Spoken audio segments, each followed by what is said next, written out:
Okay, Taurus. Message for you. February 2, 2026. Sa mga Taurus. Okay, guys. Tignan natin ang inyong mga nagdaan. Okay? Ito man ay nakaraang taon, buwan, linggo, o kahapon. Okay. Tignan muna natin ang inyong nagdaan, guys. Sa mga Taurus. May kinalaman to sa inyong pag-ibig, sa inyong relasyon sa pamilya at sa inyong sarili, at sa mga taong nakapalibot sa inyo, guys. Okay. Sa inyong mga nagdaan, okay guys, maaaring kayo ay na di-disturb. Something na maraming umaabala sa pagtupad ng inyong pangarap. Okay, kumbaga, nagsiseryoso kayo na matupad ang inyong pangarap. Is may mga pang-abala sa paligid. May mga umiistorbo, hinaibig ko sabihin. Okay. So, hindi nyo natutuloy-tuloy ang inyong plano, ang inyong focus ay wala sa ayos. Okay. Kaya natin na unang message. 7 of Pentacles. Malamang sa malamang is, kayo ay nakakaipon sa mga nagdaan yung taon, pero na uubos agad. Okay, nakukuha pa konti-konti. Nakakaipon pero nakukuha pa unti-unti. Taurus. At sa inyong usaping pamilya o buhay mag-asawa is hindi nagkakasundo. At meron din mga usapin dito sa properties.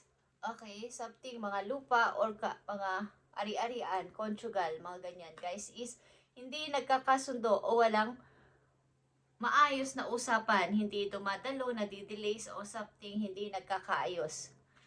Mga nagdaan yung taon. At the Emperor is here guys, is agad-agad na pag didesisyon. Walang pinag-iisipang matagal. At maaaring kulang sa control. Okay? Kulang sa control. Wala sa focus. Okay? King of Swords is here. Maaring bahala na. Okay? Walang practical na desisyon. Kumbaga is magulo ang paligid. Hindi wala sa ayos. Sa halip na oo na is saka na lang.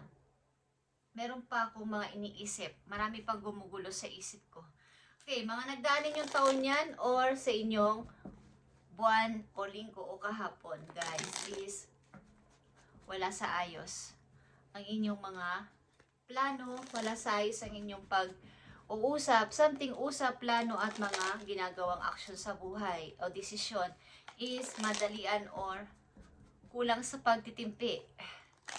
Taurus, anditong energy Capricorn, Virgo, Aries, Aquarius. Malakas ang Aquarius dito. Okay. So, tingnan natin ang mga nagdaan ninyong sa mga nagdaan yung taon, araw, buwan o linggo is ano na ang pagbabagong naganap dito, guys. Taurus, sa inyong buhay o sa inyong sitwasyon. Tingnan natin. 7 of Pentacles. The Hierophant. The Emperor. And the King of Swords.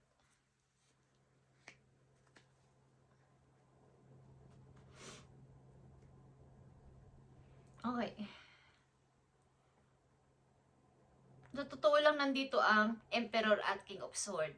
Napakaganda na sana itong pasimula sa inyong mga nakaraang taon sapagkat andito na yung kung kayo nakapag-focus lang ng mabuti at nakapag-isip sa plano bago kayo madaling magalit, madaling tumaas ang madaling magalit, hindi agad-agad iisip sa pagdedesisyon. 7 of Pentacles is here. Andito ang The Hangman. Okay. Sa palagay ninyo na kayo ay alam ninyo ang nangyayari sa paligid. Kumbaga, kung alam ninyo na ito ay hindi pwedeng gastusin o ito ay hindi pwedeng galawin, ang inyong iniipon ay pinapakaramdaman nyo ang sitwasyon at nanatili muna kayong kalmado sa inyong sitwasyon na to habang nag-iipon kayo, hindi kayo basta-basta gumagawa ng anumang desisyon na inyong pagsisisihan sa bandang huli. Okay, about sa money. At sa Hierophant na ito is Page of Pentacles is here. Meron kayong hino-hold dito na, baga, chance na to. May susi kasi dito guys, okay, na pwedeng, ibig sabihin nito ay yung susi para makuha nyo yung inyong, kung sa inyo mapupunta yung paper, kung may pinag-uusapan kayo sa mga property o something na may kinalaman sa hatian or mga ari-arian is, huwag nyo itong bibitiwan. Nasa sa inyo mapupunta ang paper at sa inyo, kayo ang mananalo kung kayo may pinag-uusapan sa City Hall, sa barangay, or sa judge, or sa husgado. Okay. At the Emperor is here. Nakikita nyo ang 5 of Wands. Tigilan nyo yung madaling magalit. Pabayaan nyo silang kayo ay questionin or something kayo ay kung may mga tutol o ayaw sa inyong desisyon as a emperor, kayo kasi ang tagapag maaaring kayo yung hinihintay ang sagot, ang inyong decision is pabayaan nyo silang magkagulo at ano man ang sabihin sa inyo sapagkat may gustong ako yung pansinin mo, Taurus. Ako yung pansinin mo. Sa akin ka maniwala. Okay, ako yung paniwalaan mo, wag sila. May mga ganyan tao sa inyong paligid. Okay. So kung kayo mawala sa focus at hindi kayo makakapag-desisyon ng maayos is mapupunta lang sa wala lahat ng inyong pinaghirapang isipin o planuhin. Taurus, King of Swords is here. Dito ang The Hermit. Okay. Yung pag-iisip-isip ng practical na sa kasalukuyan, after nitong kawalan nyo sa focus na palaging baka o malay or saka na lang. O hindi mo na ako mag-iisip ngayon. Hindi mo na ako magdidesisyon ngayon. Andito na yung pag-iisip na kailangan ko na mag-iseryoso this time sapagkat maaaring hindi na rin kayo bumabata. Okay guys? Tumatanda at tumatanda ang tao at palaging kung ganyan ang magiging desisyon sa buhay ay mauubos na lang ang chance na dumarating. Okay, napag-isip-isipan nyo na tama na tong pagiging irresponsible ko sa ganitong klaseng bagay sapagkat sayang naman ang mga panahon na binawalang bahala ko. Okay. Taurus, tingnan natin ang inyong message pa dito. Okay.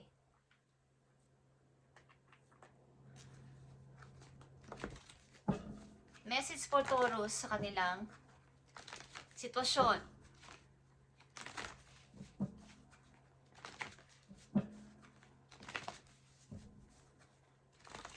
Mayroon kayong mga pinag-uusapan about sa family. Ito man ay usaping pamilya o may kinalaman sa mga hatian or lupa, property, or something na kailangan ng mahabang desisyon dito is minamadali ng ilang tao sa inyong paligid. Parang member of family guys. Okay. Na kailangan ng ito ay seryosong desisyon. Okay, Taurus. Tingnan natin ang message dito. I need 3 messages for Taurus dito sa kanilang sitwasyon. Ano ang gusto mong sabihin at para magkaroon sila ng guide sa kanilang sitwasyon. I need 3 messages. Thank you, Spirit. Okay. Andito ang foundation in achievement, guys. Okay, lang sa inyo yung nagbabalak talaga na maging okay na yung buo ninyong tahanan, magsama-sama sa isang masayang family, sa isang masayang bahay. At kung kayo ay dati ay may lumang bahay o something na ayaw niya doon sa bahay na yun, gusto niyo makabili o makapagpundar ng bago at doon kayo magsama-samang pamilya para sa tahimik na, mapayapa at tahimik na pagsasama, masaya lang. Okay, maaaring lalayo ilan sa inyo, sa inyong mga ilang kamag-anak at lilipat sa isang bagong tahanan para sa inyong pamilya. Okay. Taurus, nandito ang deception ni Nenbei, mga chismis sa paligid, mainga-inggit sa paligid, at mga taong hindi maganda ang iniisip sa'yo at maaaring magdadalawang, baga may maskara. Ibang pinapakita kapag ikaw ay kaharap at kausap, pero pag talikod ay iba. Okay. Ito ay something na meron ding plan A and plan B na plano sa kanyang sarili. Kapag hindi naging ganito, ganyan. Okay. So, andito yung panibugho. Okay, andito yung pagkainggit. Okay, sa isang tao.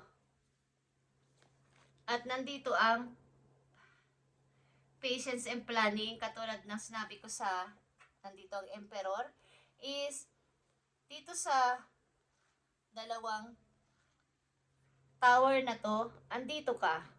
Ups and down ng iyong mood. Baga, gagawin ko, hindi. Gagawin ko, hindi. Okay, ups and down. Kailangan dito ng matinding pag-iisip at pagre-research sa inyong plano na to bago kayo maging umuo o hindi sa inyong sagot. Okay, o man o hindi ang inyong isasagot o gagawin ninyo sa buhay na ito is kailangan ay masusing pagpaplano at hindi pa bigla-bigla. Katulad ng unang mga message sa dumating sa inyo. Hindi yung may nagsabi lang ng ganito is maniniwala na kayo. May nagsulsul lang, may nagsabi lang, may nagbalita lang is wag. Okay, kailangan dito ng masusing nanaliksik. Pag-research na tama ba tong aking iisipin? Tama ba tong aking uunahin? Sapagkat may mga taong magsusulsul sa inyo dito, something chismis or mga masasamang salita. Okay, naiinggit sa inyo. At nandito ang conflict and defeat. So, ito na nga yun, guys. Okay.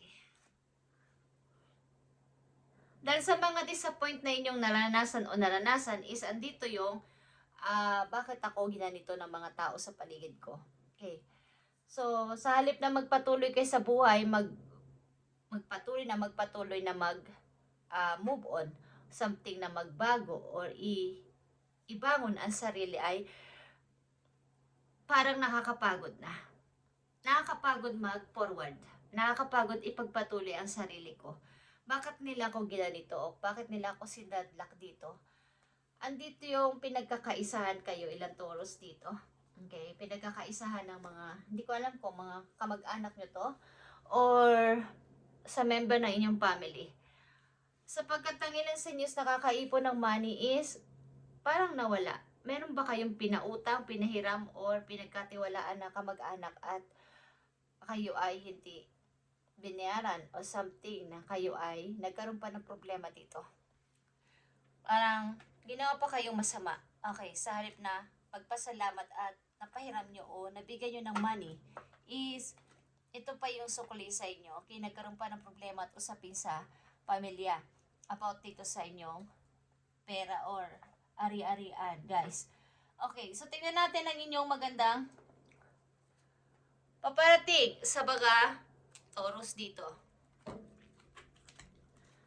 Paparating sa inyo, guys, na message. Bukod dito sa inyong naranasan na to, ang ilan sa inyo yung mga usapin pa sa pamilya. Hindi pa matapos-tapos ito. Taurus, huwag ka magpa-istorbo sa hangarin mo sa ngayon, plano mo sa ngayon, na ipagpatuloy yung dream pa o pangarap pa sapagkat sayang. Okay. Mukhang gusto nyo ulit bumangon at pero nahihirapan kayo mag-start. Okay, Taurus, tingnan natin. Ang paparting sa inyong message, I need 3 message dito. Ano man tong paparting sa inyong message is okay, 6 of Swords, guys. Layuan nyo na lang ang mga tao nagbibigay sa inyo ng problema at the Hermit nga is here again. Ito ay pag-iisip-isip sa papunta sa future at pagkagising na kailangan ko na pala mag-seryoso this time at mag-focus sa sarili ko.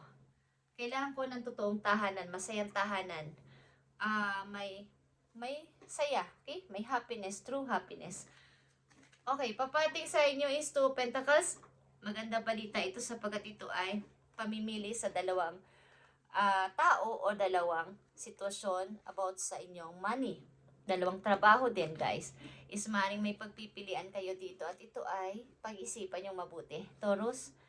At katulad na sinabi ko, magkakaroon kayo ng happy family dito. Maaring kung ito ay pamimili sa dalawang person, may dapat kayong piling person na gusto nyo makasama forever at habang buhay or forever, nakasama mga bata or lilipat sa bagong tahanan o bahay, katulad na sinabi ko kayo na. At andito ang Five of Swords, tigilan na ang takot at umalis sa drama ng mga tao sa paligid. Maaring may mga kamag-anak kayo ditong hindi okay sa inyo o ayaw sa inyo guys at sumira sa inyong tiwala. So wag nyo na itong pansinin, Taurus, pabayaan nyo sila. At wala nang pagbabago yon. Okay? Andun yung deception din and bay. Pagkaingit at paninibuho. Okay. Tingnan natin. May mga tao kasi ikaw na yung nagpahiram o nagpautang or something, kayo na yung tumulong kapag andyan na yung time na singilan na at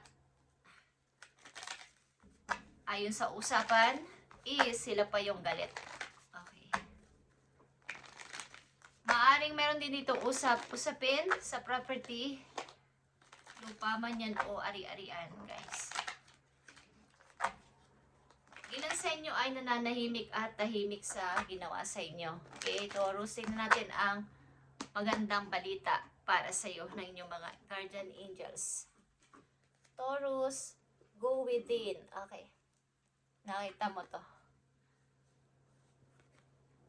Go within. At ito ay number 2. Ngayon ay February 2, guys. Okay? You are very intuitive person, Taurus, and there are many wonderful insights that waiting inside you. Take time to be quiet and reflect upon the desire of your heart through meditation or prayer. There's no need to take action right now. Be patient with yourself. Okay. So, andito yung pagmumuni-muni sapagkat alam ng kayo ay very intuitive person. Kapag ay pinapadala ng message ni God, alam nyo ang nangyayari sa paligid, katulad sinabi ko kanina. Alam nyo may mali ang iba, alam nyo ang sitwasyon nyo. So, panatilihin nyo kayo ay nagpapasensya lang muna this time at huwag gumawa ng, kaya dito ang Emperor sa una at andito din ang Five of Wands. Kumbaga sa mga taong ito na sumusubok na kayo ay galitin, papilisin ang desisyon, ay wag muna. Okay, something, there's no need to take